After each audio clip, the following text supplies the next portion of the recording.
السلام علیکم دوستو، آج ہم پھر سے حاضر ہیں انفارمیٹیو لاؤنج کی ایک نئی ویڈیو کے ساتھ۔ دوستو، آج ہم بنی اسرائیل کے نسوح کے واقعے کا ذکر کریں گے۔ نسوح ایک عورت نما آدمی تھا، باریک آواز، بغیر داڑھی اور نازک اندام مرد۔ وہ اپنی ظاہری شکل و صورت سے فائدہ اٹھاتے ہوئے زنانہ حمام میں عورتوں کا مساج کرتا اور انہیں نہلاتا تھا۔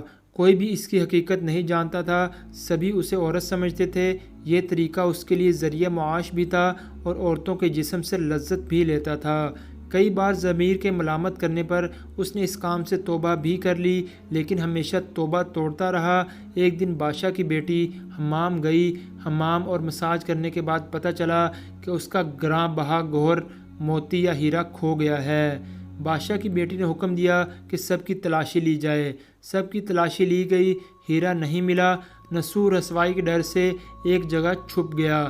جب اس نے دیکھا کہ شہزادی کی کنیزیں اسے ڈھونڈ رہی ہیں تو سچے دل سے خدا کو پکارا اور خدا کی بارگاہ میں دل سے توبہ کی اور وعدہ کیا کہ آئندہ کبھی بھی یہ کام نہیں کروں گا، میری لاج رکھ لے مولا۔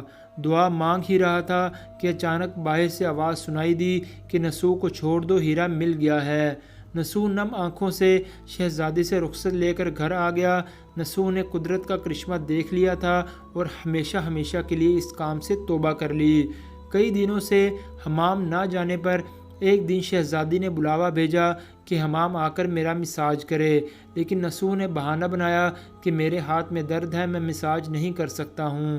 نسوح نے دیکھا کہ اس شہر میں رہنا اس کے لیے مناسب نہیں، سبھی عورتیں اس کو چاہتی ہیں اور اس کے ہاتھ سے مساج لینا پسند کرتی ہیں۔ جتنا بھی غلط طریقے سے مال کمایا تھا سب غریبوں میں بانٹ دیا اور شہر سے نکل کر کئی میل دور ایک پہاڑی پر ڈیرا ڈال کر اللہ کی عبادت میں مشغول ہو گیا۔ ایک دن اس کی نظر ایک بھینس پر پڑی جو اس کے قریب گھاس چر رہی تھی۔ اس نے سوچا کہ یہ کسی چرواہے سے بھاگ کر یہاں آ گئی ہے، جب تک اس کا مالک نہ آ جائے تب تک میں اس کی دیکھ بھال کر لیتا ہوں۔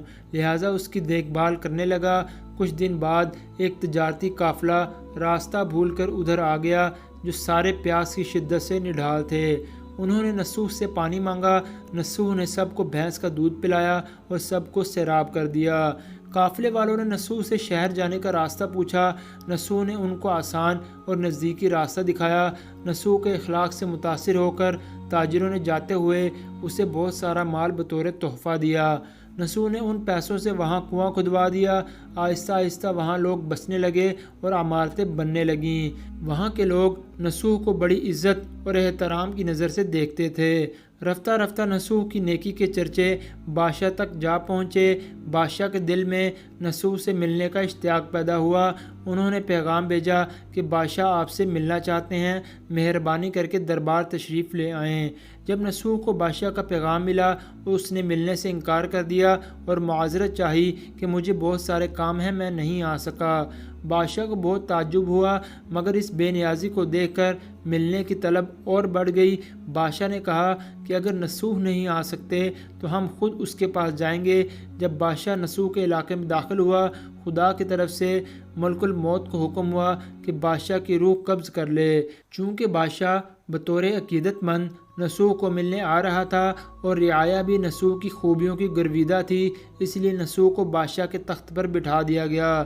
نسوح نے اپنے ملک میں عدل اور انصاف کا نظام قائم کیا۔ وہی شہزادی جسے عورت کا بھیس بدل کر ہاتھ لگاتے ہوئے بھی ڈرتا تھا، اس شہزادی نے نسوح سے شادی کر لی۔ ایک دن نسوح دربار میں بیٹھا لوگوں کی داد رسی کر رہا تھا کہ ایک شخص وارد ہوا اور کہنے لگا کہ کچھ سال پہلے میری بھینس گم ہو گئی تھی، بہت ڈھونڈا مگر نہیں ملی، برائے مہربانی میری مدد فرمائیں۔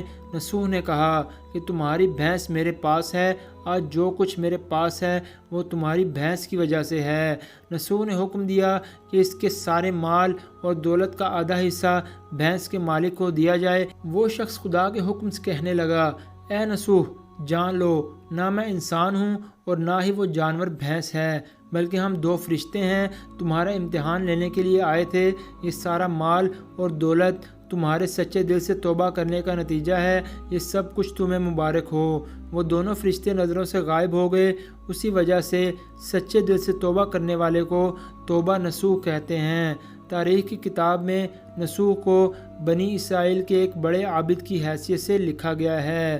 نسوح رزق کمانے کے لیے اللہ کا ناپسندیدہ کام کیا کرتا تھا، مگر جب وہ کام اللہ کے خوف کی وجہ سے چھوڑا تو اللہ نے رزق کے اسباب پیدا کیے اور بادشاہت تک عطا کر دی۔